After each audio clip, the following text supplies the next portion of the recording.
अस्सलाम वालेकुम दोस्तों, मैं हूं रिजवान और आज हमने बनाया है बहुत ही आसान तरीके से केमिकल से पाक साफ सुथरा ताज़ा स्ट्रॉबेरी से हमने तैयार किया है स्ट्रॉबेरी जैम। और ये आप देख सकते हैं ये कितना अच्छा तैयार हुआ है।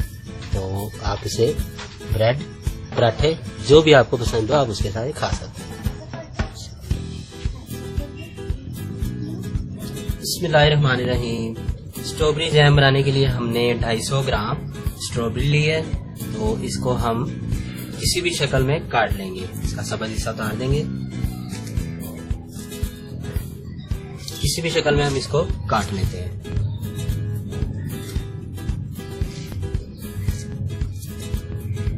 हमने काट लिया है तो अब इसको एक बर्तन में डालेंगे। बर्तन थोड़ा बड़ा होना चाहिए हमारा।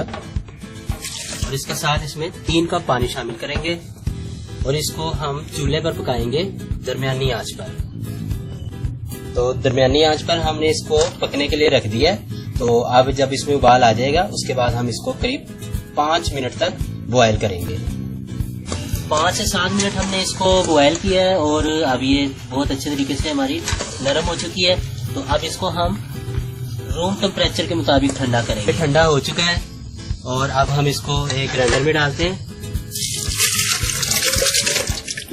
पीस के लेके आते हैं आपके पास अच्छे तरीके से।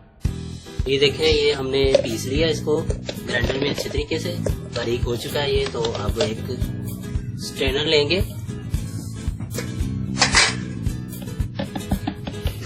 और ये इसको छान लेंगे। आपके पास स्ट्रेनर ना हो तो आप कपड़े की मदद से भी इसको छान सकते हैं।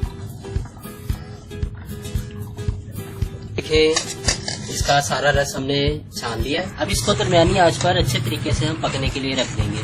करीबन 1 से 2 उबाल आने देंगे और साथ ही इसमें हम करीब 150 ग्राम चीनी शामिल करेंगे।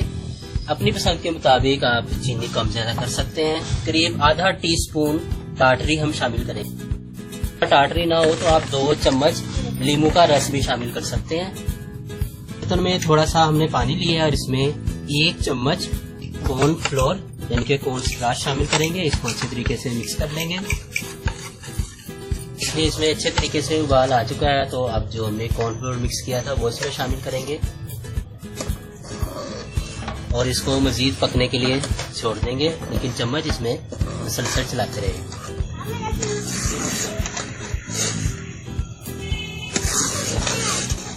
ये हमारा इतना गाढ़ा हो चुका है। तो 3 कप हमने जो पानी शामिल किया था उसमें से करीब 2 कप खुशक हो चुका है।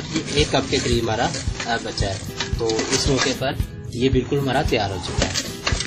अब हम चूल्हा बंद कर देंगे और इसको अपने रूम टेम्परेचर के मुताबिक ठंडा करेंगे। ये ठंडा हो चुका है। इसको अगर जार में महफूज करना चाहें तो जार में भी रख सकते हैं, वरना हम किसी भी तरीके से इसको महफूज करके रख सकते हैं। इस तरह भी हमें आसानी है। ऐसी बोतल में रखने के लिए बोतल अच्छी तरीके से धुली होनी चाहिए और इसमें पानी नहीं होना चाहिए। इसको खुशक करने के बाद इसमें हम अपना जैम जो है वो स्टोर कर देंगे।